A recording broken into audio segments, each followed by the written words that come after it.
Guys, what's up? Welcome back to the Zach Hummel Show. I have my good friends from the recovery room, the owners, nice. John and Connie, with me today. They're going to be here enlightening us on all kinds of tips, from entrepreneurial tips, owning a business, creating a brand, as well as the great importance, if we all know, as a fitness podcast, of recovery, which is something that I feel like goes to the wayside, especially even, I'm not going to say or lie because I'm with a bunch of recovery guys. Even with myself, I find myself not recovering nearly enough. I love training so much that I want to train all day, every day, and kind of like the last thing I think about is, I'm training, I got to train hard, I got to have the best programming, and I also need to make sure now that I'm eating enough food and drinking enough water, and I got no time to recover.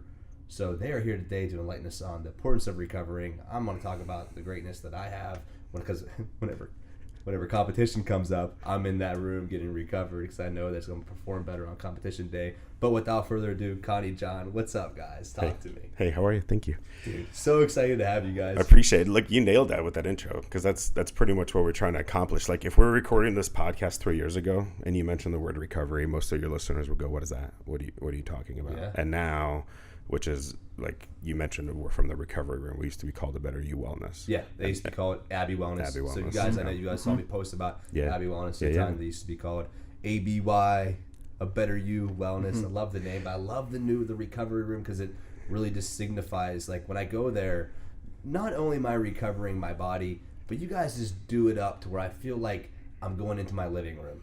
Y'all are like, Zach, what's up? Okay, man, you sit down, take a break. You want a water? You want this? You take care of me. I'm topped up in a recliner. I'm chilling, and you guys just leave everyone alone, and it really allow people just to enjoy themselves. Are there, so I greatly appreciate that, because living in such a busy world, I use it as a time for, like, mental clarity. That you got straight to our secret sauce. Yeah, that's actually one of my by far favorite experiences, is when at first for like 3 or 4 minutes people are like, are they not going to come and talk to me? Are they not going to, like, ask me how I'm doing? And then they settle in and they feel how nice Normatec is on their legs. Ooh. And they're relaxing, and they're like, it would be awesome if they just never came back and got me. Yep. And it just turns into that. People sleep, people watch sports. But yeah, it's a hangout. I love the Normatec. Yeah. Normatec's awesome. So this is, okay, I'm going to talk a little bit about myself, my experience with Normatec. Y'all are like, okay, you want to try Normatec? I'm like, what's a Norma what? And you're like, these Normatic things. It's almost like a massage, and they squeeze your legs, and you have for the hips. In particular, I sumo deadlift, so my hips are constantly wrecked. When I get in this Normatec, it feels like all the pressure is totally relieved from my hips. Almost, because I know you guys offer a float tank. That's right. It felt like very similar to just like this abyss of just floating. My hips had no pressure on them because it raised my back in a way, which is crazy, because I was getting fitted for a Tempur-Pedic mattress the other day. They're using a lot of the same terminology as you guys. I'm like, y'all getting this from NASA or from the recovery room? So I really coincidence. Yeah. So that hip Normatec, listen, that I think John single-handedly is responsible for most people in Indiana knowing what that is. Yeah. And that thing is his approach is a little more forceful. He's like, no, you got to try this. Like, get in, sit down. I phrase it that if you're an athlete and you do athlete things, you better be in the hips. Like the high school, especially, that are a little more malleable and will do what I tell them. Adults, not so much. But teenagers will do what I tell them. And I'm like, hey, if I don't see you in those twice a week, we're fighting. But teenagers, he means like the high school athletes that we have. We have a lot. We have a lot. We have a ton. And like you mentioned hips, listen, man, I would say 8 out of 10 people that come in here to our place with lower back issues are not having lower back issues. Yeah. They're having hip issues. Yeah, always. And it happens all the time. Yeah. And the amount of data that we have now is when people come in and mention a few things, like, we're not a medical facility. We're really a sports spa, but really enough people say things to you. There's patterns. Absolutely. And eventually, like, hey, I can't really recommend what you do, but hey, the person that came in 3 hours ago with the exact same story, here's what they had. There's so many people out there that are talking about one leg shorter than the other. They don't quite understand that's with the hips. That's hips. And if you dig into that a little further, if you start loosening up your hips and doing it properly, especially for things that you attempt, like your version of lifting heavy stuff, if your hip mobility is not where you need it to be, you're just asking for it. It's just time. Yeah. It's just a matter of time. That's the thing. If you can get your hips in the proper position, you can't align your body in the proper position, and you're lifting the loads out of positioning. Right. And people are like, well, why do I get hurt on my top sets? Form's supposed to break a little bit when the weight gets heavy. I'm like, nah, it's supposed to be perfect. Do you find it amazing now in the circle that you run and more people understand because you're out there educating? Isn't it incredible how people don't quite understand that everything's connected? Oh, yeah. How your feet matter, how the way your toes are pointed matter.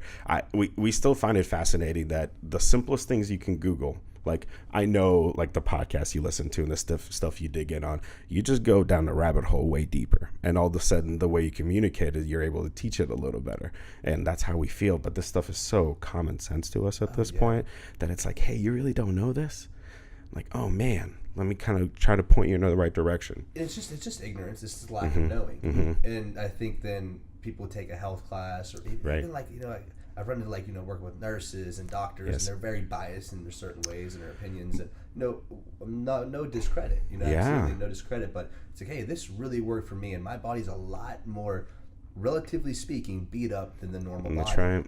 This stuff's really working for me. This is not something I'm just saying, hey, this is cool. I wouldn't keep coming up if it didn't work for me. My days are way too busy. Yeah. Well, and you're speaking to something that's super important, which is trust your doctor. We're never saying don't do that, but we're saying do your own research. It's like we've been surprised to find doctors aren't required to do nutritional education. It's not a requirement to get a medical license, and fine, but that just means you can solve a lot of these issues that you're having with nutrition, and we know this because of, like he's saying, the things that we listen to, the things we dig in on. And so like we're just taking it upon ourselves, like you are, to be like, hey guys, just so you know, you can fix a lot of these issues with diet by itself. And so it's just super important to throw that, and as much as we can throw that message out, and messages like that. So hey, same thing, recovery is important, and that's it. Yeah, hey, you need to be doing it. There's a place for everything. Your doctor is part of your team. Exactly. Yes. They're not the decision maker. You're the decision maker. Let's not empowerment. Oh no, you have to find your own info. No, it's funny. Like I'm around doctors. I'm actually doctors at my gym, and I had a guy get hurt one time, and then his mom was a nurse, and she said something like, well, okay, get him home. He had passed out, and his mom wanted to take him to the hospital, just to get checked. And the doctor was like, no, I was here. He doesn't need to go to the hospital. Oh, whoa. And then he's like, well, what do I know? Or all these, nurses think they know everything. Oh, my. And I'm just like mind blown right now. A little bit of ego creeped in? Yeah, just that's the fun with people is you'll get ego, too. They're so egotistical, but that's just people. I see, that's it. So I look at it like the way I explain it is, some people are not always awesome, and some of those people are doctors. or anyone. Or insert could be police, insert teachers, anybody. Insert John, insert Connie. John, exactly. Sometimes we're not always awesome. Yeah, that's it. Yeah, like, by the way, I appreciate you bringing up we're turning the conversation, but you brought up the environment that we created. Yeah. Most flattering thing anybody can ever say about us. You only understand that because yours is so unique too, right? Sure. It's one of the few reasons, because yours feels so like you, and ours feels so like us. And that's exactly what we're going for. I love it. Yeah, well, it has to be that way, right? The only way you're gonna do a good job is if you show up and you're living that forever. And it's every day. And if you're not enjoying it the way you want to enjoy it, why would you want to keep doing it? I love that. And that's you appreciate that too. And a lot of times, even our customers they're so not used to that kind of environment anywhere. It's not anywhere. It's that relaxed. And the biggest reason is because we know how weird our stuff is, man. Our stuff is so weird. We're going to walk in and we're going to tell you about one of our services where it's negative 300 and you're going to want to come back and do it all over again. Like, yeah, you're going to have to be really comfortable. The number of people that decision. have come to our facility the first time and have already done cryotherapy is 7 people in 2.5 years that have been to our facility that have already done cryo. Most people that come in have never seen this stuff before. So all the hundreds to thousands of people who's walked in, only 7. Yeah. Yeah, that have Last actually time we checked, we've had 5,500 people that walk through our doors. Yep. This is not new age recovery. No, dude, they've been doing cryotherapy in Europe since the 70s regularly. It's like soccer clubs and rugby clubs over there. They've been doing it very regularly. It's very common knowledge that this stuff exists over there. It just as it happens with things in America, we got there a little later. It takes us longer to get used to new things. But it actually, weirdly enough, started in Texas, in Dallas, is where cryotherapy really hit in America. Now, just to my listeners, someone who's never really done cryotherapy, for instance, I'm from a small town, 2,900 people, one stoplight. There's no recovery rooms there. First off, there's only one gym in town, and they're scraping just to pay the bills. So you got like 40 people working out, 50 people working out in a small town like this. No recovery room, probably within, I would say, 3 hours, 2 hours, 3 hours from my house. What is cryotherapy? Let's start with just that. Cool. So cryotherapy. Not Cairo, but Thank you.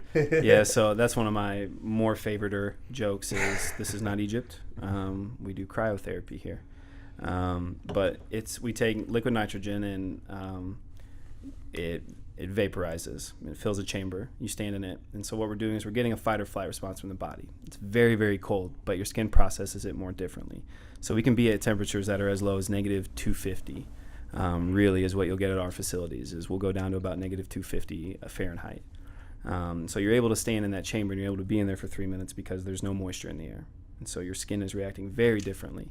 And so like I said, your body's going through that fight or flight response where it doesn't understand that I'm going to let you out of the chamber after 3 minutes. And so it's doing everything in its power to make energy and to keep you warm because it thinks it needs to. And so that's where we're getting all of our results, and we're decreasing inflammation, we're decreasing cortisol levels. And then when you come out of there, you get increased levels of circulation, increased blood flow, and it's going to get to places oxygen will to maybe normally where you're not. So really at its very base level, we're making it easier for your body to circulate fluid. Makes sense. And something that I noticed from doing ice baths, of course, we played any sports, we've done an ice bath before, and it's absolutely miserable. Yeah. The misery is nowhere near the same. Right. So I'm not going to lie to you and tell you it's fun to be in that machine. It is still really cold. But when you get in there and you experience it, you get out and you go, that wasn't that bad. And then you realize you're not stiff. Yeah. And then you realize you're not achy and you're more loose and you're more relaxed. And you got all that in 3 minutes as opposed to 15 minutes in an ice bath. By the time when I get out of an ice bath, I feel achy. Like my joints hurt. Right. They're numb. After the numbing goes down, like, oh, yeah, man. The pain's gone, right? But you get all that other negativity, the numbness and the achiness and I hate that. Yeah. Dude, the cryo, you're 10, 15 seconds after you get out of there, you're like, oh, I'm good. That was it. I'm warm. Like, this is fine. And like, yeah, it sucks for 3 minutes to be in that machine at negative 240, 250. Oh, major shrinkage. Exactly, I'm freezing my ass off in there. So, yeah, guys get to keep their underwear on, thank goodness. Thank goodness. A lot of girls will go naked. They have the option to have underwear on as well if they want to. But the reality is the more skin we have exposed, the better it's going to work. Absolutely. And just rolling back on the culture, another reason. Okay, you're in something that's very uncomfortable. You guys are in there, always, never a shortage of laughs when we're together. That's always one of the main reasons I love coming in. But then on the screen, you have like America's Funniest Home Videos on YouTube. You have like ridiculous stuff going on. So it just takes my mind off of being cold. It's the small things. It's never when I go into a facility, I'm like, oh, wow, look how beautiful the chairs are and look at the decor. No, I'm looking for something much greater than that. When I'm with the experience with you guys, I'm like, what a great idea to have some funny videos going on while I'm absolutely miserable right now. Do you want to know something crazy? A little dig at other spots. I've yet to see another room where cryotherapy is done where there is a TV for videos on the wall. Just little teeny tiny hack. Yeah, YouTube guys. Videos while you're in there so you can laugh. Guys, or for Connie, it is nothing but basketball highlights. Okay. If I try to put something on the TV for him that's not, he screams. Now, Connie, so you're a basketball fan? Yes. I'm a sports fan, but basketball is what I play. Yeah. Okay. I played basketball 2 days ago. Yes. I volunteered, played some basketball with some kids, and my body hurts. Like how I was about to actually come up and see you guys yesterday. Yeah. My shins are so sore. So now, if I'm sore in direct areas, I know you guys have the Cryo logo, right? The local, yes. Local Cryo. Yeah, that's right. Explain a little bit about that. Yeah, that's exactly like icing. So the whole body cryotherapy is an internal response that forces your body, like he mentioned, like it tricks your body into responding from cold shock, which is what it is. It's cold exposure in an extreme way. The localized cryotherapy, it's the exact same vapor that you would stand in the whole body machine, except for we target an area that you need. So in your case, whatever, your knee, anything that you would have to ice. It's typically when I come in, my knee and my left knee and my right shoulder. We do a lot of knees, lots of knees, lots of shoulders. Those are very common areas, but it's really head to toe. So it's whatever you need to ice. And most people hate icing at home because of the process, and that's really where local cryo, in 2 minutes, I can do what 3 hours of icing can do. And it's because it's that cold. So it's what you mentioned. It's the time, right? You could spend 4 days feeling beat up from basketball because it's not a movement you're typically used to. It's a completely different explosive movement. Like, it's not what you're typically doing. So your muscles are exposed in a different way. I did dunk a dodgeball. I'm just saying. That's incredible. No, that's amazing. I mean, I'm like 5 foot tall. I like that you skipped that there were 8-foot rims. That's interesting. I would probably skip that part of the story. Did you forget about that? Yeah, Did you forget about that part? They gotta know. They wasn't there. Beat up If it some. happened on Instagram, you know it's real. It's true. He's right. By the way, in the interest of recovery and tips for people at home, your shins being achy after playing basketball, big one on that is your calves. So most people that come in with shin splints, we talk to them. We're like, hey, like, do you get your calves loose before you work out? No. Why not? I don't know. Mm-hmm. So as simple as having a tennis ball or a lacrosse ball, putting your calf on. Or in your case, a hypervolt. Yeah, or in your case, because you have a hypervolt, right? But getting blood flow going in that calf before exercise, I can almost guarantee that your shins will hurt less. It could be something more serious than your calves are tight, but in our case, I'd say 80 to 85% of the time, just getting your calves a little looser before you work out has solved the problem. Mm-hmm. So that's fun. Most people have terrible arch support. Mm-hmm. And that's where it really starts, and then most likely that turned into your soleus being really tight, which force your calf to move in a different way, which force your shins to be over. I mean, it could be so many just right different there, things. just like bringing this full circle. You guys understand movement patterns. You understand why people are getting sore over things. So when people come in, like you said, you're not doctors, right? But essentially, you can diagnose like, oh, you play basketball. Of course, you have no. Dude, it's just the same thing over and over and over. We'll see 100 different people, and every person will have lower back pain, and we're like, well, what are you doing? And they're like, well, I play basketball. I play basketball. I'm a cheerleader. So we've got people in all these different sports, all these different activities. But the common things are, no, I don't try to get loose before I work out. No, I don't get loose after I work out. No, I don't practice any kind of yoga, any kind of like static stretching to really get blood flow into areas where maybe they're not like. And so these very common things that you can do at home, and just 99% of people aren't doing them. But we're all walking around with aches and pains. It's things like that. Right. And just someone for my instance, like I don't do a ton of static stretching. I did yoga once. Mm-hmm. I was sore for a month. Kicked my ass. Holy cow. People do yoga all the time. What an awesome thing to do. Dude, it's so crazy. It's phenomenal. So like what you guys say to me, even it's out of my way, it's 45 minutes from my house to go see you guys.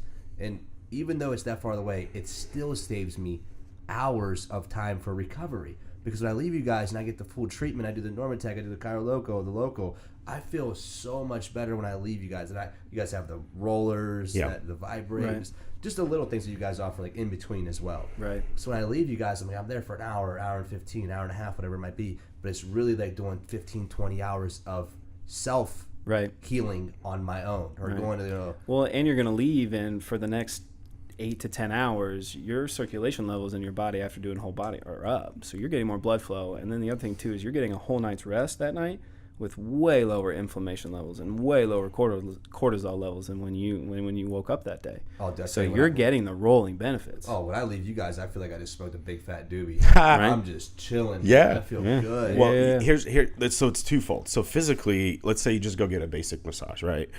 It's the blood flow in the muscles, right? You get a little more circulation, but it's also knowing, hey, you just spent some time taking care of yourself. Yep. And that matters.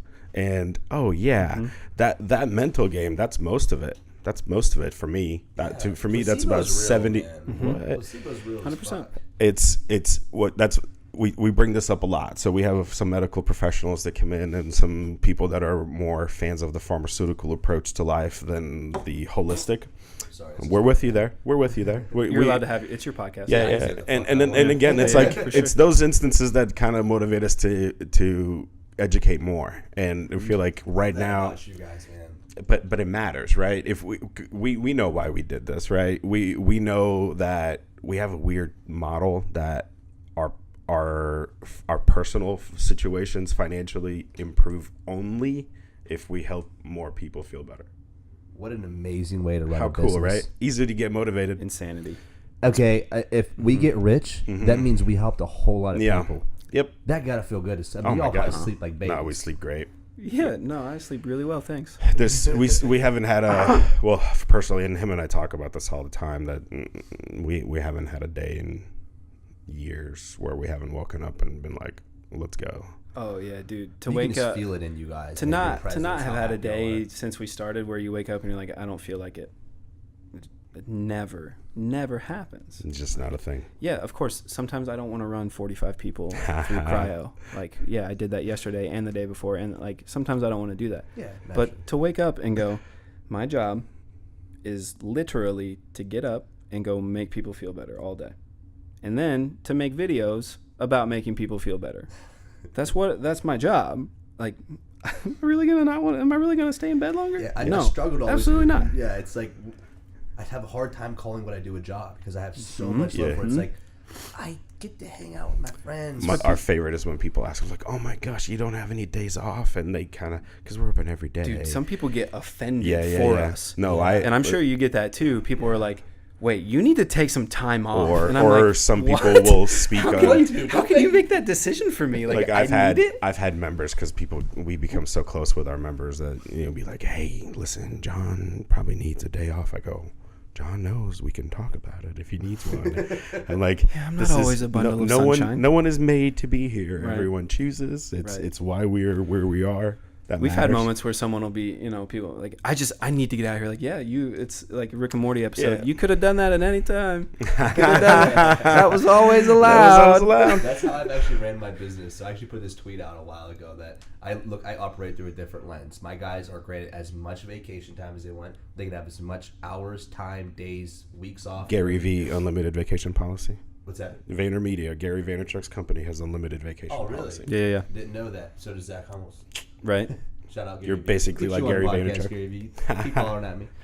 Yeah, just keep trying, Gary. Yeah, keep trying. You'll get on here eventually. So same idea, have the unlimited vacation time, take Fridays, whatever it was, as much time in, come in and go as you please, as long as someone's there, man, in the gym, and we coordinate with that, which a few guys. It's just so ironic, though. All my guys work 6-7 days a week, 10, 12 hours a day. Yeah. And I'm like, you ain't got to be here. Same idea. They're like, well, what would I do? Mm-hmm. There's no better place to be. That is where they want to be. Like, I want to wake up. I try to get my ass to the gym as early as I can because I want to be in that environment of positivity and surrounded by the people I love most. Matters. Dude, Alex, the first time that she said, she showed up on like a Saturday. It was something, it was one of the first. We're like, what are you doing? Like, we're like, did you miss a day earlier? You're making it up. She was like, no, I just wanted to come and hang out. What? Alex is the one that runs the facility. Sorry, yeah, Alex McKinley. Alex is the coolest. At Alex McKinley on Instagram. McKinley, shout out. She's the coolest. Yeah, she's the best, and that's the thing. Like it was the first time she just showed up and was like, "Oh, I just want to come hang out with you guys." And we were just like, "I don't know if I've ever that's felt how we better know we're in my doing life." it right. Yeah, like when we asked her to come on board, the conversation and I was like, I go, look, it's going to be either you or people that are someone exactly like you, like exactly like you. And I go, and if you come on board, you'll get to bring on more people exactly like you. That will be part of your job eventually. And like we just let her be, and to have someone that I think is that awesome that wants to come to my place and wants to show up. We're constantly like, I want to be more like that every day. Yeah. And the fact that she looks at us and is like, I just kind of want to be around those guys. I think that's the only way it works. When you have a mix with your guys, that's like, I just kind of want those guys here. I just kind of want them around. I don't necessarily even know what it is about them. And then for them to be the same way, like I just feel like Zach's gonna take us somewhere. Yeah. Like we just like they put her, like it's the exact same situation. Connie is the bus driver of kind of what we do with the recovery room and stuff, and like obviously we don't always agree. I'm sure that you and your guys get into arguments and it's healthy. Well, but it's the people you care about most that you're able to get the most angry at too, right? Yeah. And also forgive. So exactly, and like you're able to move on from it in 10 minutes. Like it's really easy if you're having a conversation with someone like that and it becomes that passionate. Like I'm never gonna question how much he cares about us, Absolutely. Right. And to me that's all that matters. Like I could disagree with the way and there's been me being the bus driver, like if I don't understand the direction we're heading and I know he's desperately wanting to go that way, his job is to explain it to me. He knows me. He knows exactly what I understand and how I understand things. The only times things get weird are when ego gets involved, and when you make it about how it's affecting you as opposed to how it's affecting the business. Yeah. Fun fact, we're the best of friends, and we screamed at each other in the car yesterday. Yeah, we disagreed on something, screamed at each other. And that's it. And we were great 10 minutes later. For me, with my guys, it's never about disagreeing. We're going to disagree. We disagree all the time. But something I always know is where their intentions are. That's it. Intent. That's the word. And I see people like, well, intentions don't always. I mean, I'm looking for people with good intentions. Preach. Because I've been around a lot of people in my life who just didn't have good intentions for me, and I ended up on the short end of the stick. And it may not be bad ones. It may not be the right ones. Right. You know what I mean? It might not be but you know what? I'd rather take the right intention that just didn't happen to pan out than be with someone who's got me further, made me more money than stabbed me in the back. Well, exactly. I had a conversation this morning that was, the intent, if you get up, if you feel upset, if you feel slighted, that's a victim mentality. You might be justified in that, but you're making it so that the other person's intent was to harm you. If you feel upset, if you feel slighted in any way, you've framed it so that the other person intended harm. If you know that's not the truth, man, let's figure it out. Yeah. Let's just figure it out. Well, let's talk about it. What happens is those are two different emotions. You deciphered very well. I do way too much counseling. Right. You decipher between two emotions. People usually just enmesh that emotion. You make me feel slighted. You make me feel a certain way. And now I just think that since you gave me that feeling, that your intention was to hurt exactly. me. They can't pull away from that and be like, wait a second, John would never do nothing to do me wrong. That's just the way he thought that would be best. He just said something stupid, and like he wasn't right. He wasn't trying to hurt my feelings. He just is kind of dumb sometimes. In what capacity is your counseling done? Like on a frequency? You mentioned counseling. What's too much? I do believe there's a line where people can get out counseled, like where you can just be constantly in it too much. We see a couples counselor usually bi-weekly. Right now it's monthly just with the holidays and shit. And I have a mentor that I meet with 2 or 3 times a week for coffee, and we also work together too. He does my designs and shit. That's awesome. And then I also have life coaching as well, which is usually monthly. So in some capacity, multiple times a month, I'm meeting with people who are speaking life into me. But what's so cool about when I'm getting counseled is I'm also in a point where I'm doing a lot of counseling back. So when they're counseling me, sometimes it's either reassurance or just looking at things through a different lens. Right. I've already got out all my bullshit, like my past, and there's certain things that's weighed me down. So more now it's like I wouldn't say that I've got it all figured out, but it's a lot of preventative maintenance, and it's a lot of just staying ahead of the 8 ball. Preach, man. Well, it's an understanding that you get to choose your reality.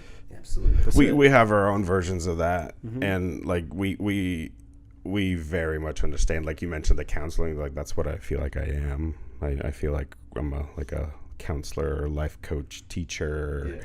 Well, we very much created an insular, our HR department, if you want to call it that. It's very much an insular. Like if you have a problem, you need to get it out, and we'll discuss it. But yeah, he takes the role of mediator, if you will, in most situations. And okay, so your point is this. Your point is this. Is there are we moving forward at all? If we're not moving forward because of this conversation, done. Yeah. Let's move on. My brain is 1,000,000% wired for progress. And cool. And as long as it qualifies, I don't care what it looks like. If we're going to be better after we have this argument, cool, let's have it. Yeah. If we're not, get out of here. And how did this role, was it kind of subjected from the beginning that you kind of took this role of the main leadership role? Yeah, it's called My Ass is on the Line. My wife and I funded most of the facility ourselves. Right. My wife Helen, my very so supportive. In my head, my ass is on the line, but on paper, his ass is. I could walk away right now, and I don't have any negative consequences. Our dynamic is such where most of the dirty work is done by him. That's his responsibility, and my job is to be 6 steps ahead and be driving forward. It's why we're able to expand, why we can rebrand quickly, and I know where my time and energy has to go. And you guys been in business how long? 2.5 years. So we started very similar around the same time. The Iron Blade War was about 3 years ago. And I had the same exact conversation this morning with one of my guys on the back end. I'm like, bro, you're doing shit that no one sees. You're never behind it. I'm not shouting you out on the camera, behind the camera. Yep. You're doing the grunt work, the grind work. And I said, but without you, man, I can't be. Like, that's right. The exact same. I might have said 6. I might have said 5. I said I can't be 5 steps ahead if I'm always looking back and focusing on what you're doing. That's your part of the business that you have to handle. Right. Like, but that's why we're in the position. Ever dug into parts therapy since you did counseling? Parts therapy. Parts therapy. Explain. Have you seen the movie Inside Out? Was it Inside Out, the cartoon? Movie? Yeah, I love it's called Inside Parts. Out. That's parts therapy. So Okay. it's not one personality inside of you. There's multiple versions, and sometimes it's the anger, sometimes it's the joy. And one of the best analogies in parts therapy, because like psychology is just fascinating to me. Sports psychology, but really humans. So parts therapy, the analogy that's used is a symphony. There's a conductor, and there's instruments. With one of the instruments being off, everything sounds terrible, no matter how amazing the conductor is, no matter how incredible the other musicians are. That's why it's important as the conductor or the bus driver, whatever it is. And that's really what I feel like. Yeah. I just need, my job is to make sure everyone has what they need. The way I explain it is our dynamic, and it's with anybody. It's with Alex, it's with Jared, who's John's brother, our IT guy, basically, who's a magician as far as I'm concerned. And we're going to have the same dynamic with Raymond. He just came on board your next podcast. He's actually on in a couple hours. I know. It's that's the future of our HR. Right on. Dig into that, dude. It's for someone who's as young as he is, he has a very special ability to connect with people. Awesome. It Good is deal. so we've met cool. a few times. We've met a few different times, so I'm excited to chat with you. He's a very interesting dude. You know what's so cool about your spot and what you explained before I lose this thought is, you're kind of like making sure everyone has what they need. I was doing that for a long time, and then I started realizing at times, though, I had the quarterback playing linebacker, getting the guys in the right place, man. Because, man, I'll tell you, once I get each of my guys lined up in the lane they're supposed to be in, they're full throttle. But if not, they're stuck in traffic. I gotta say, I have a little bit of a cheat. I coached lacrosse for 15 years. Okay. I started coaching when I was 19, and I was obsessed. It was my entire life. It's what I revolved my life around. Like, I quit jobs. I switched jobs because it wouldn't let me coach. I lost girlfriends, you name it.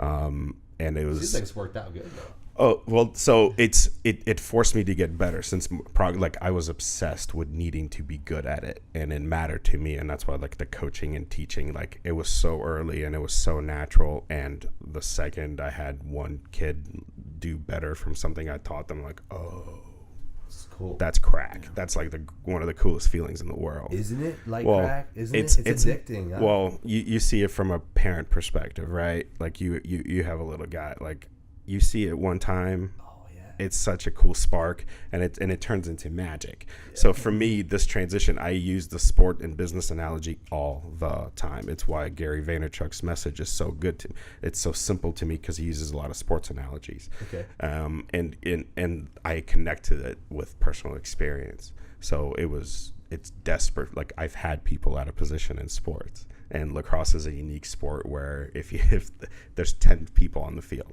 and one of them is not cooperating with the others and not playing well together, and everything's screwed, and you're the coach. Yeah. Yeah. Makes sense. Yeah. So it's a little bit of a cheat, but it was in a very natural transition. My brain is always paying attention to like who's in the right spot. Are they really? Does it match the personality? Should they really be doing this? So Connie, you seem like you always kind of had this coaching / leadership mentality. Yeah. I mean, coaching at 19 is young. I remember when I was in high school. So my junior and senior year, I was writing the strength and conditioning programs for our football team. Yeah, like a crazy person. Yeah.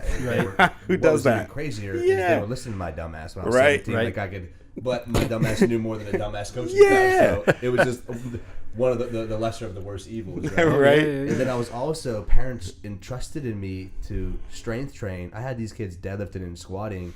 I was training the 7th and 8th grade football teams after school. So I'd go after school and I'd go work out. I'd do my workout. And then the 7th and 8th grade football, and I was training 15 kids for free, and I just really enjoyed doing it because I was watching these kids get stronger, and they, everyone in town just knew me as Zach. Yeah, he's the guy who trains everybody. Yeah. So now everyone hits me up like, yo, you can't even mention your name in Ohio Valley without people saying that's that. awesome. And I'm like, oh, that's really cool, but that was never my intention. Sure. Right. You were just doing stuff you wanted to do, stuff you were into. Yeah, I watched one kid hit 135 squat, in 7th grade. Oh, what's 135? But in 7th grade, you should see the smile on this kid's face. Yeah. He has abs, man. He has a girlfriend now. He's a nerdy kid. Now he has a girlfriend. To me, that was just, like you said, it's like crack. It's so addicting. I just want to do it.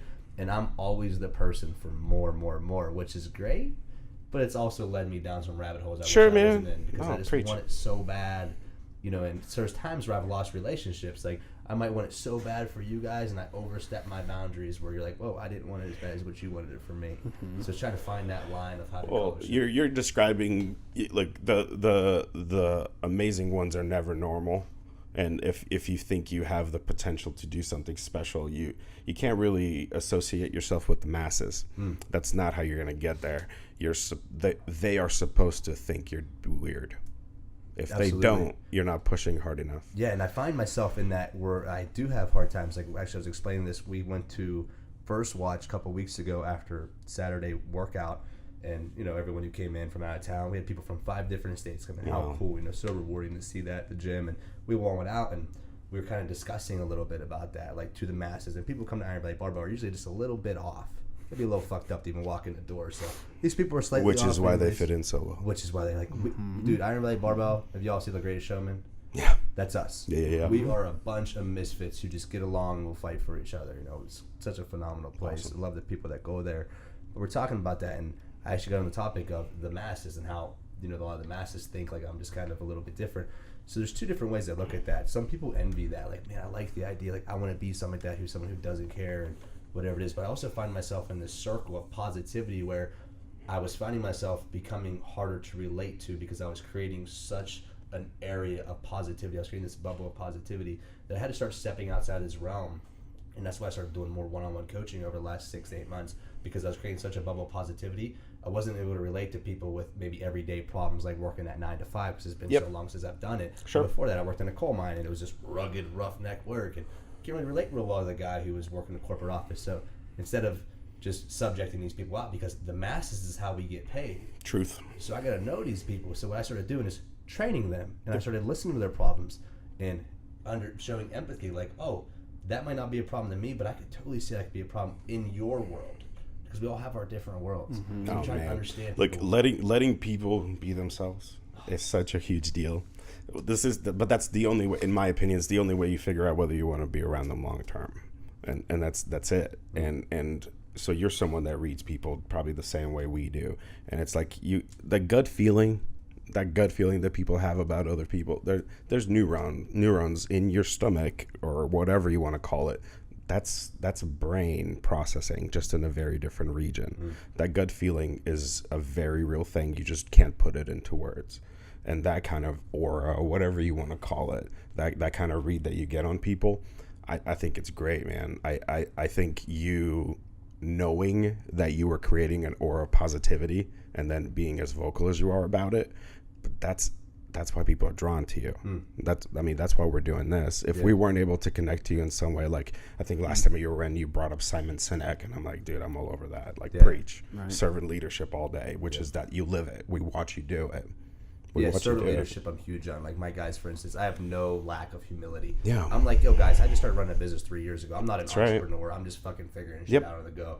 And, you know, like, I'm an entrepreneur. You see it in their bios and shit. I'm like, but yeah, how much money you actually brought in business? And what's your profit really look like? But anyways, so it's constructive criticism with my guys. Yeah. Hey guys, let's sit down once a month. We chat. Where am I failing you as a leader? How can I be better? And man, at first, no one really said, oh, you're great, Zach. You know, pat me on the back and feed my ego. And I let it happen for about a month. I'm like, oh, I must be doing everything great. Yeah. My dumbass. Yeah. Next time, I did individual interviews with each guy, and then I brought everyone in a room together. And I was doing something where I was overstepping boundaries where, Connie, you might be talking about something, and I had a story that's very similar, and I would shed light on it. And since I'm the leader, everyone would show me more attention, and then you would feel your story wasn't as valuable. Got it. And that's hard to say out loud, because I felt like I was doing my guys, the people who met most of me, like they weren't important to me. So I threw it out to one of the guys, Jay, who I was doing it to. I said, no, Jay, I know for a fact I've been overstepping my boundaries on some things. I've been trying to work on it. I was like, can we just acknowledge it right now? And I'm not mad if you say that's something that bothers you. And then everyone else had something to say. Jumped on. I was doing. And I was like, okay, so I am messing up. I am messing myself up here. So this is where we can get better at. And man, it's just leveled me up. I've become a better leader from it. I've become a better person from it. And I'm a lot easier to be around. So you said something earlier, and it was subtle, but it's a really big deal. Like, you mentioned how much counseling you do and how much counseling you take in. Like, being in a position of a teacher and being open-minded to new information. That's what you have to encourage. That's the only way you're gonna get through to the people that you're counseling, or whatever capacity you're helping them in, or whatever role you fill, is if they understand that there is something more, something different, and they should be open-minded like you.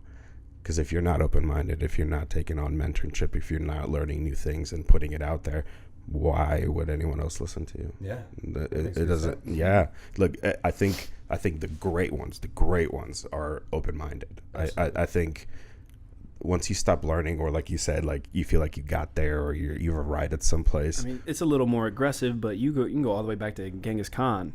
Dang. They succeeded because they absorbed the cultures that they conquered, and they used their methods, and they used their military techniques against the next peoples they would conquer. He had a meritocracy. He would take the best people, and he would give them a choice. Like, hey, I get it. If you don't want to work for me, but you're going to have to die, but you could also just come do your thing for me now. And most people would take the I'll do my thing for you route. Absolutely. Do research on Genghis Khan. Super interesting. Dude, I know so much. So I thought it was cool. He has open religion, right? Mm-hmm. Which I thought is, especially during these times, like what you're saying, having open religion is so important. So like, okay, well, I'm not going to work for you because I have to be Jewish, whatever. Like, take your religion with you. There's no raw. You can do whatever. You just have to work for me, or you're gonna die. Right. It's weird to put it on that level, but it's really the same rule that we have. You have. It's here's the religion. It's not religion. The religion is be yourself. Yeah. The religion is, if you're providing the value that you told me you would provide, we're good. Be yourself. That's it. I think that's hard though right now in this time and age. Super difficult because that's why people who are themselves, like you guys, who stand out so much. Mm-hmm. I go to the recovery center. I go to you guys, and I met a couple guys, or a dude who has a recovery center. I know two guys. My buddy, his uncle owns a recovery center in town, and I don't know if it's the same guy or a different guy, whatever. But I met this guy at a Colts game, and he has a recovery. He's like, I follow you online, and man, what a phenomenal dude! And he thought he was a great guy, and he has one down in Greenwood, down south somewhere, in a recovery center. And me and him had a great conversation with the chat and stuff, but he just knows I work with you guys. You guys are just my people, and it's no disrespect to him. It's just simply like, y'all are my people, and I just like your culture, because when I go in there, I don't feel obligated to have to be, this super like, this guy, I'm an influencer on. So I'm like a fucking normal dude. Right. I get to come in here and just hang out, and you guys treat me like I don't walk in and you guys don't have an agenda. That's right. You have no agenda for me. Like, hey Zach, you want to do a video for me? I come in here like, hey Zach, how can I take care of you so you can relax? Dude, we tried that route of having people come in and trying to dictate like how we saw it. Like, oh, this is what we think you should be doing when you're here, and like this is what I would like to see you when you leave. It doesn't work, man. If you don't let people be them. So like when like the conversation we had with you was, hey dude, you want to show up sometimes and do stuff? And we never had the conversation of, oh, and please be sure to post for me every time you come in. Never. And that's how it has to be. If you're not coming and doing your thing completely, then what's the point of doing it? We know that now. Right. After a lot of trial and error. It took about a year and a half, 2 years. Look, we reached out and tried to work with every single fitness-related human in the area. Yeah. The first 3 months we on foot did that, right? We went door to door. Mm-hmm. We just showed up places, and we're like, hey, we're new. What's up? Yeah. Let's be friends. And 95% of them did not work. Out of the 5% that did work, most of those were short term. A bunch of those wanted money back in exchange. We learned from the first time we attempted to do a money referral transaction relationship. It was a disaster. Oh, absolutely. It wasn't bad. It was a disaster. I could only imagine. And people were accusing us in email within months of this person showed up and you didn't give me credit. And my wife's at home going, this person is insane. Yeah. Why are we doing this? And then the ones that we have relationships with you, where we're like, hey, we like you. We think you like us. Hey, cool. Let's be nice to each other. Yeah. And all of a sudden, everyone can tell. Because we have a group of people that trust us. You have a group of people that trust you. And if there's any crossover, it will naturally happen. Yeah. And that's it. There's not much more to it. We don't have to force anything. I'm not in the gym. I'm not passing out flyers and shit. Good at Right. Everyone's like, what do you do after what do you do for recovery? Yeah. Well, I go see Happy Wellness. Yeah. That's what I do. We talk about it like it's just this normal thing. Yep. I hear just my trainers in the gym talking about, man, I'm pretty sore, I'm beat up. Have you been to Happy Wellness before? What's Happy Wellness? our limited education on understanding cryotherapy and Normatec, we tell them, like, dude, essentially go up there. They're good people. They'll take care of you. Right. And if I tell a member of my gym that there's good people, like, this is why I don't partner with people. Everyone's like, hey, who you gonna try to get sponsored by? Who it is? I'm not focused on none of that. That's not, none of that's really that important to me. Correct. These are people I trust. These are people I have a good relationship with because they've been good to me. Yes. Not because I'm Zach Homo on Instagram, but because I'm Zach Homo. These people I can get down with. Like, the only way you continue to have that relationship with them is if you are right. Right. Is if the thing that you say when they show up is true. And that's a big deal. So in terms of word of mouth as a business owner, there's nothing more important. Like, what could possibly be more important than what people say about you when you're not there?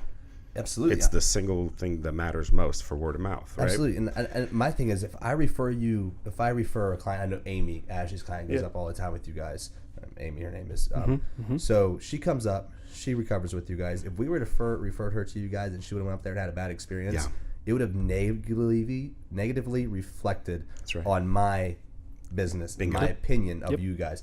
It's like, well, if Zach thinks that they're great people, who else does he think is a good kind of person is Zach really? So I have to build this undeniable trust with you before I say, I can, in a sense, partner with these guys or encourage people to go see these guys. I'm not going to encourage people to go see anybody unless I'm able to build this level of trust with them where I know they're going to treat my customer the same way I treat them. That's right. And by allowing them to be 100% organically themselves. We reject most vendors that try to come our way. We have access to now pro athletes and an insane volume of local people that take physical activity very seriously.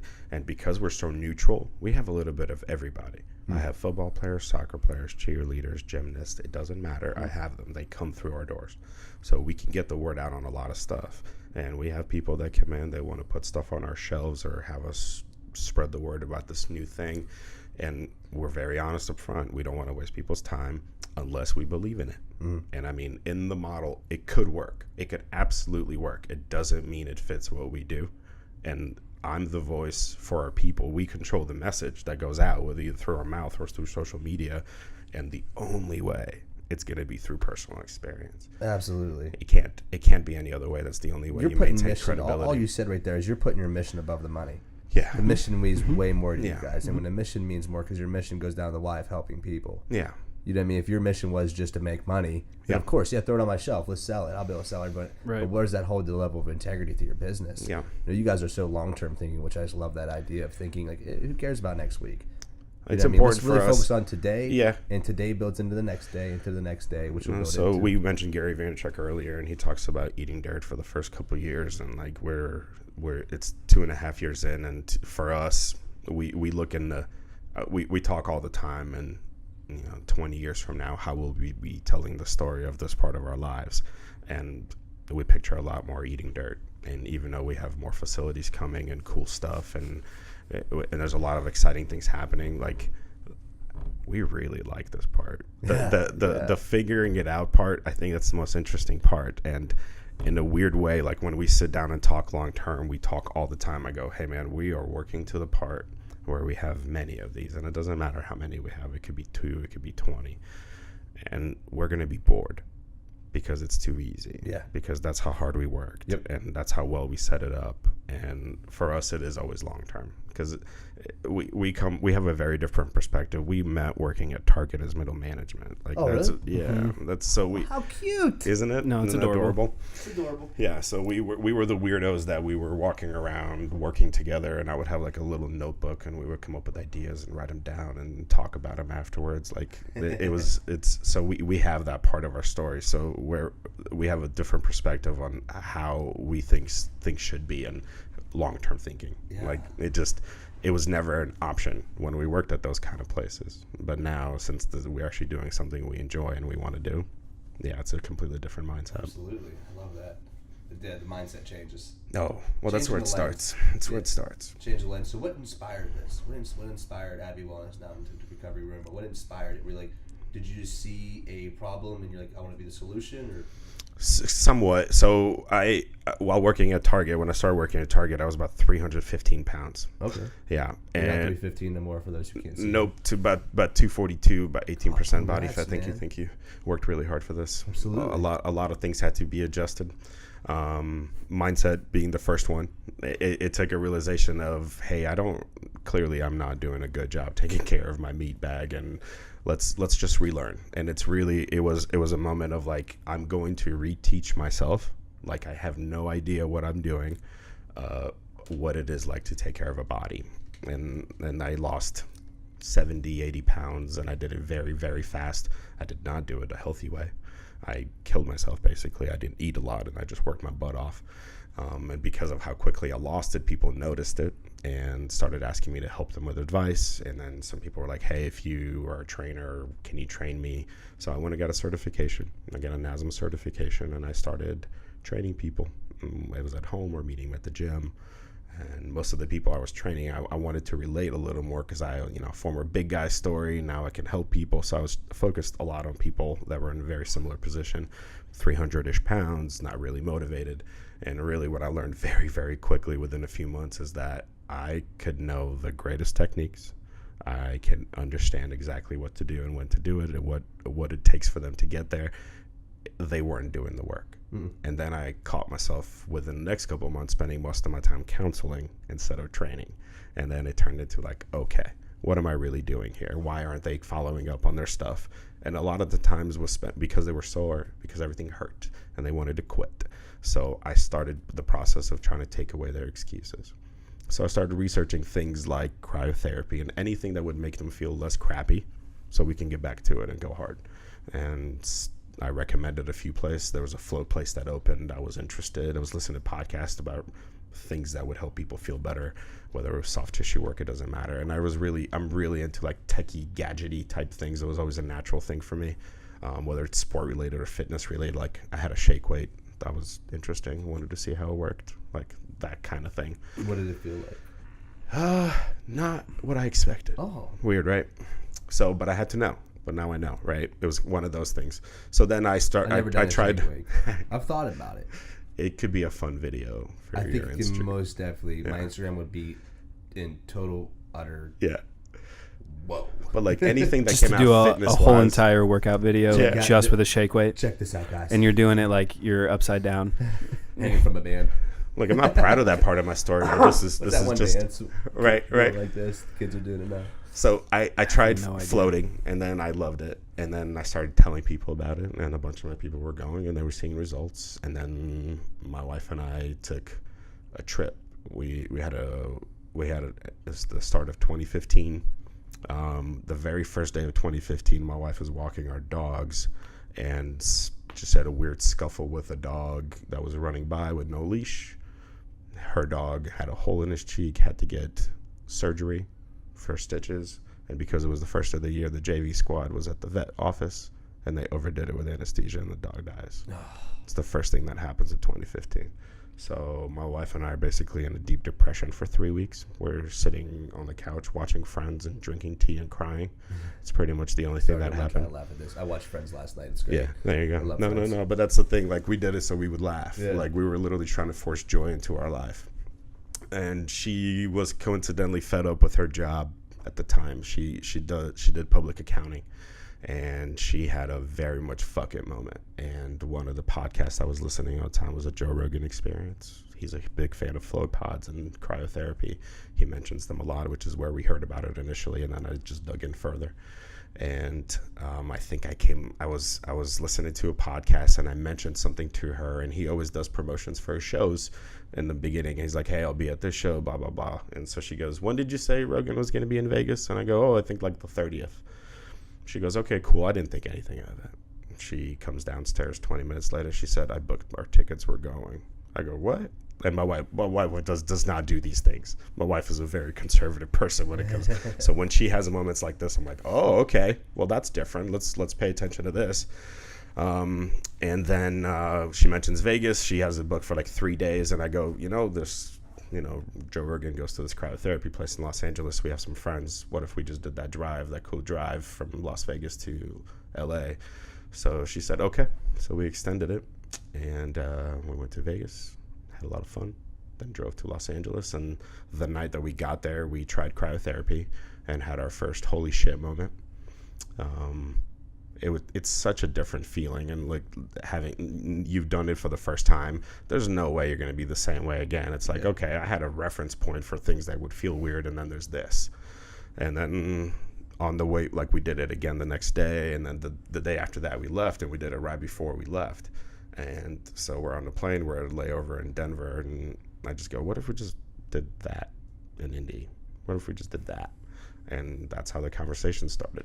And we had this beautiful, like we talked about it a lot for the next couple of weeks, and we were like, oh man, what a good 2-year plan we have. And then we find out she's pregnant, and that 2-year plan now has to turn into 7 months.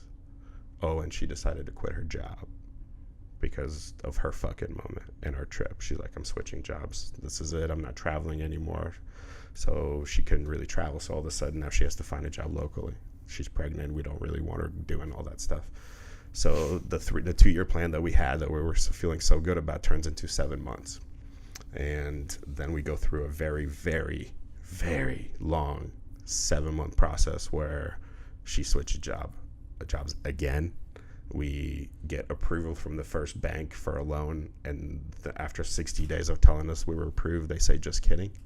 You guys don't qualify for this one perfect. thing. What a great story. It's like you need that adversity, right? The amount of things that had to go right for us to be sitting here talking to you is insane. Same. Ditto. It's insane. For us to be in the building that we're in, for our landlord to make accommodations, for us to just be set up the way we were set up with nitrogen. We were the second in the country to do what we did in terms of setup. There was like 30 things that had to go right. Yeah. 30 just for that part. And somehow all of them happened. And really we had an interesting moment that the spring of 2015, right before the fall of 2015, right before little guy was born, where we had to commit to the equipment money, and we didn't have the loan worked out. So we had savings, but there was a down payment that had to be paid. It was significant. And me and one of the guys that we opened the facility with were on our way to Dallas to a little conference thing that they had, that unless the deposit was in, you don't get to go in the door. We're sitting in the lobby. It's 8:30 in the morning, and she goes, the transfer finally just went through, and they finally let us in. And it's again, things like that. And I'm on the phone with her. She's pregnant. Okay, the kid's coming in a month. She's not great with these huge money spending things. So I'm trying to keep her calm, and I'm like, hey, so look, we have no certainty whatsoever, but go ahead and write this check for $25,000. Don't worry about it. We'll figure it out.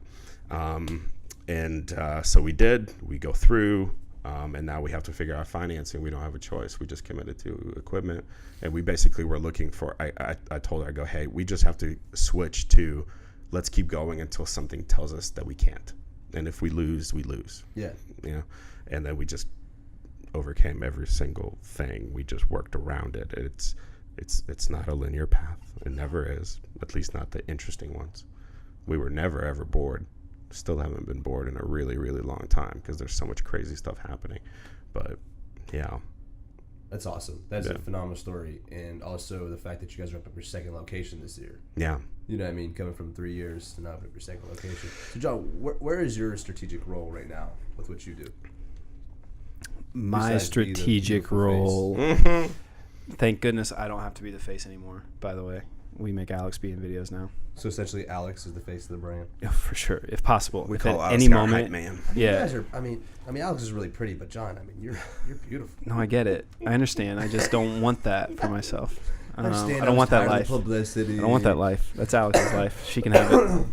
Alex is very charismatic. I've been encouraging her literally since the first time I met her. I'm like, man, I just love being around you. You're really fun. Yeah, keep doing what you're doing. No, she makes every day better. That's on her. She loves herself. She what? Who what? Even she didn't like me at first. She just lived with herself. Oh, that's gross. I've always liked you, Zach. John, except for the first time I met you. No. That way. So my role, really, I'm the marketing person. I guess is if there has to be a label put on it, I'm the marketing coordinator, the marketing person. Connie and I work on our overall brand strategy together. So like we talked about switching over to we're doing zero selling right now. I'm not with our content, ads, whatever you want to call it. I'm not trying to get people to pay money. Right now, our whole goal is branding. We're just trying to get the word out that we exist. Most people still have zero clue what we do, what cryo is, what local cryo is, what a float tank is. And then some of the cool stuff that we have coming to the new facility, like Game Ready, which is the contrast with some compression, and then NeuroSpa, which is mental health. Very similar benefits to float tanks. Okay. We can get into that before we finish if you want to. Yeah. We can kind of explain a little bit. It's really cool. But to change our whole brand as opposed to, hey, this is why you should come here and spend money here, we've changed to, we just want people to understand that they need to be recovering. If you choose to do that here with us, awesome. But as long as you're thinking about it, that's all that really matters. And so, like, we brought in an intern recently that's helping with some video production stuff. And good. And then a lot of the background stuff, like you said earlier, that it's harder to put a label on, I guess.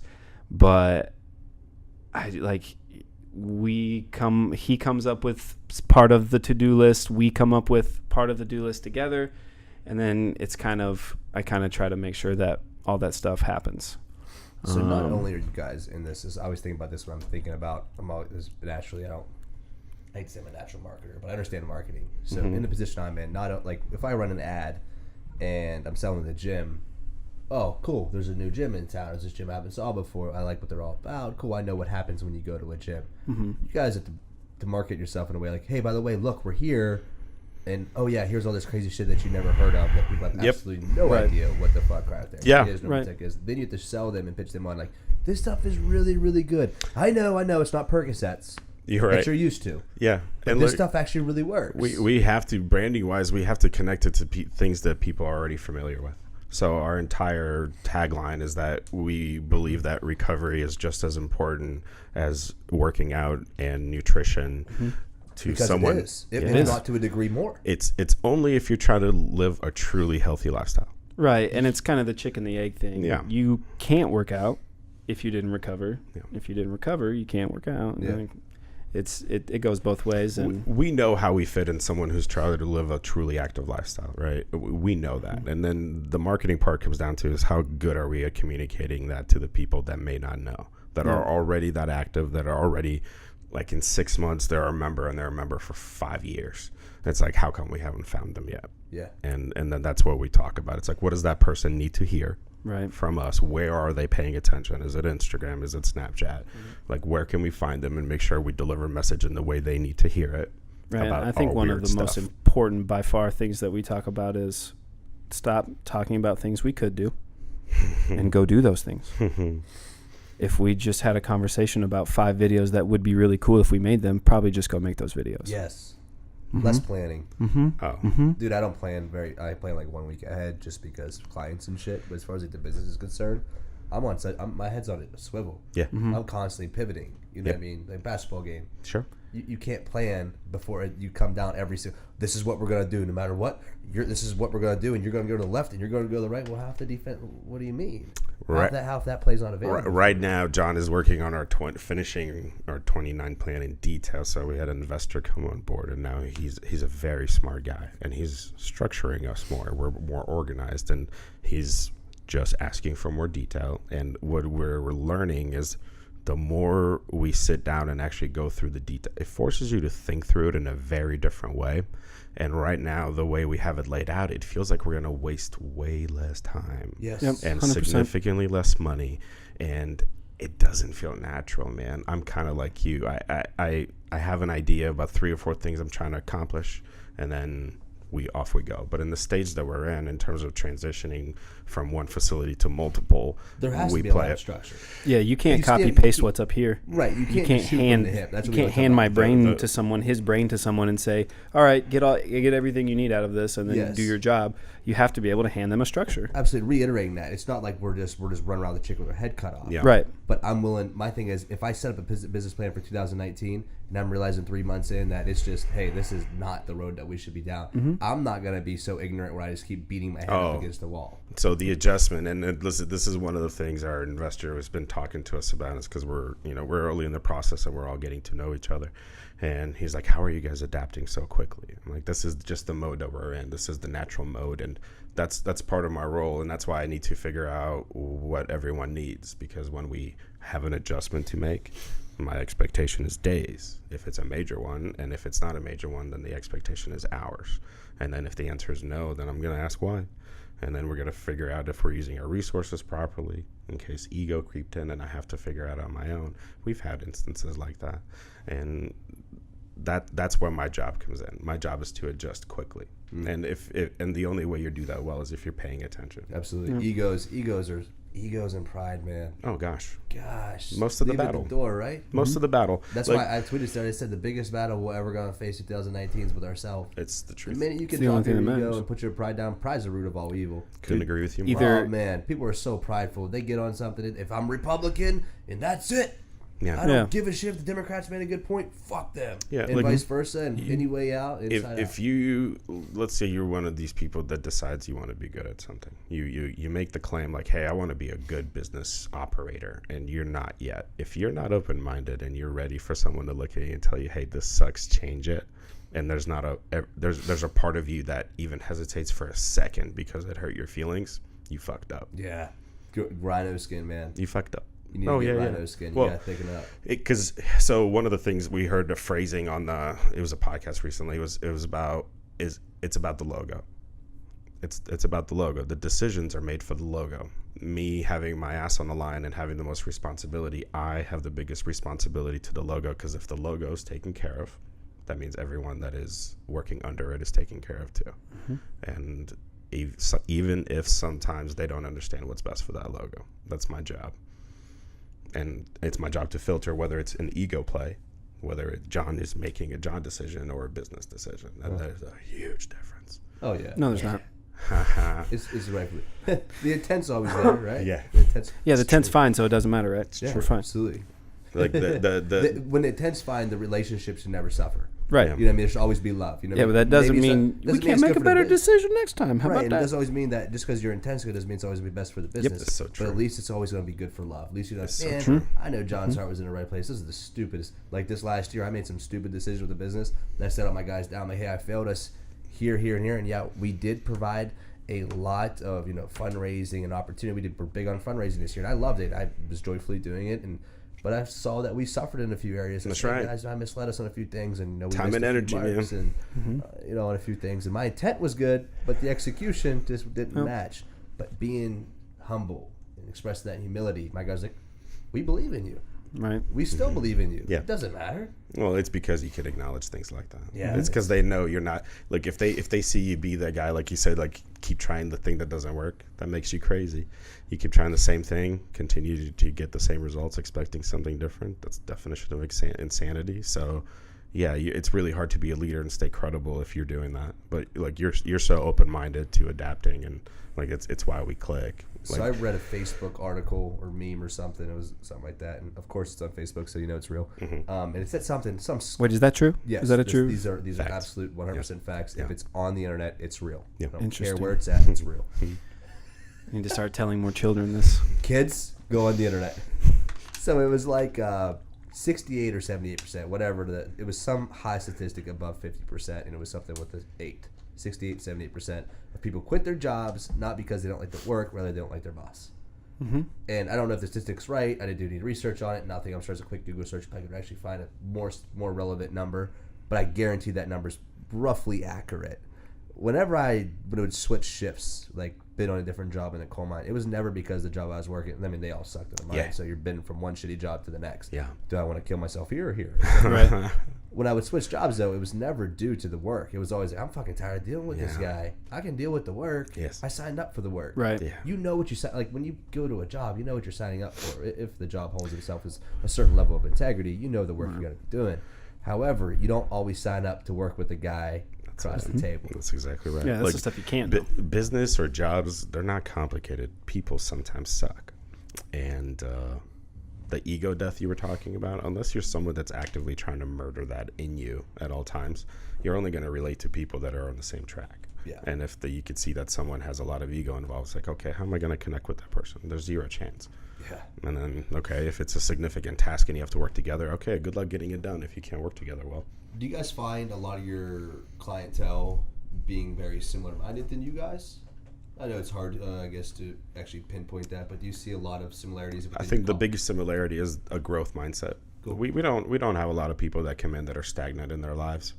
It's definitely people that are moving and trying to get somewhere. So especially the people that found us that we didn't find. Right. The people that find us, 100%, they're looking for weird stuff. Yeah, the number one qualification for people that continue to come back are how much paying attention are you doing to how you feel, and how much does that matter to you. Connie, John, I cannot wait till we do this podcast again, and like, well, of course we'll do more in between, but in like 3 to 5 years, and we don't have to call it weird shit no more. When the stuff we're doing that actually works and avoids people from getting on pain medication, True that. that's relevant and actually works, we don't have to call it weird. We can call it, hey, this is what works. The stuff that everyone knows about. This is not going to trash your body. Right.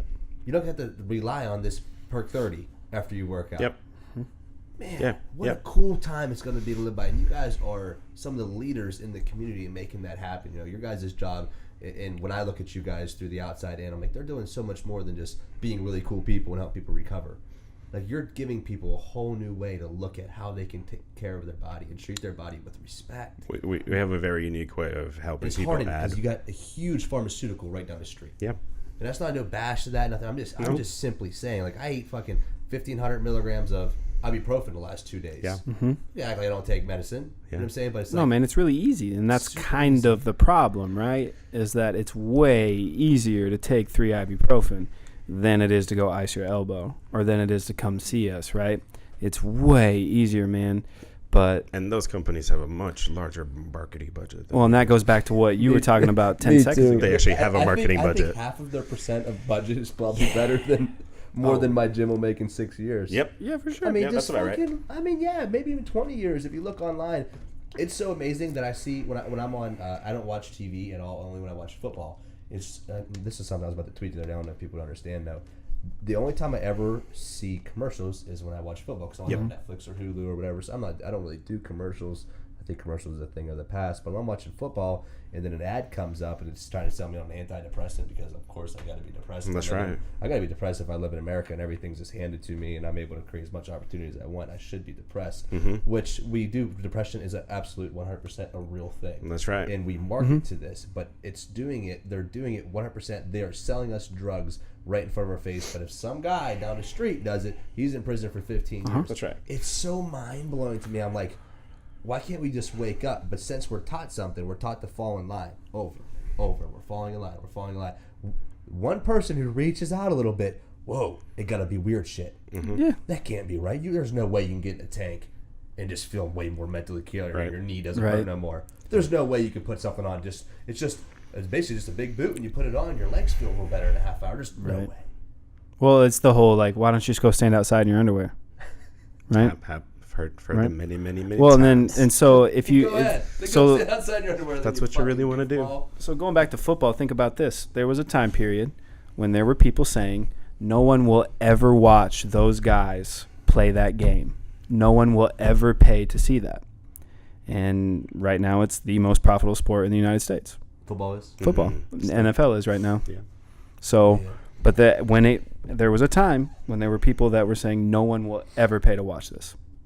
And and speaking about pillows, that's a really rapid thing too. NFL football. That's very, very, very. So we were fortunate enough at our facility where we get to meet a lot of pros, and the more we meet professional players, the less we become fans of teams. We just know a little too much now, and they get really comfortable and they share quite a bit, and it's very rare that they're very positive candid stories. once they get comfortable about the processes, and it's just very obvious that those industries are built around money. Oh, well, and that's absolutely. it. And that's it. We live in, it's just where we're at right now. Everything's to draw a profit. You know what I mean? So I get around guys like you who, let's not lie. We all want to make money, or why the fuck else are we doing what we're doing? That's Everyone in this world needs to make money. This is our business. But the motive behind our business is not to make money. It's to help other people. Like we talk, wrap this thing up full circle. We're in a business of taking care of people, and the more people we take care of, the more money we make. Yep. That's cool. Do you guys have any parting shots? We could probably talk about 15 more podcasts. Yeah, probably. We could do this a lot. But no, I mean, you nailed it. We appreciate you understanding exactly what we're trying to do. And like this being really our first podcast that we're doing, to nail it like this, like all we wanted was for people to maybe think a little differently. And that's it. I love it. Where can we find you guys? Phenomenal question. We're on Instagram at The Recovery Room. We're on Facebook at, right now, still Abby Wellness, but we're getting that switched over to The Recovery Room. That's a process. As anyone out there that's done this knows, Facebook isn't helpful. Yeah, we've been on the phone. But we'll get that changed over. But everywhere we're The Recovery Room. You'll see our sweet new logo. You'll see it. Dope. Cool. Connie, John, guys, thanks so much for coming on the podcast. I had a blast. I learned a lot today on this podcast. I'm sure our listeners had a lot of insight provided to them on what this weird and crazy stuff is. Yeah, this weird shit is going to be very relevant in our culture. I hope so. And thank you guys for being a voice, in recovery. Yeah. Really appreciate you guys coming on the episode. I mean, we wouldn't be here if we didn't appreciate you too. So thanks, dude. Thanks. Let's give each other a hug. See you guys. Guys, thank you for tuning in. Don't forget to like, subscribe, give us a 5-star rating. If you didn't like the podcast, keep it moving.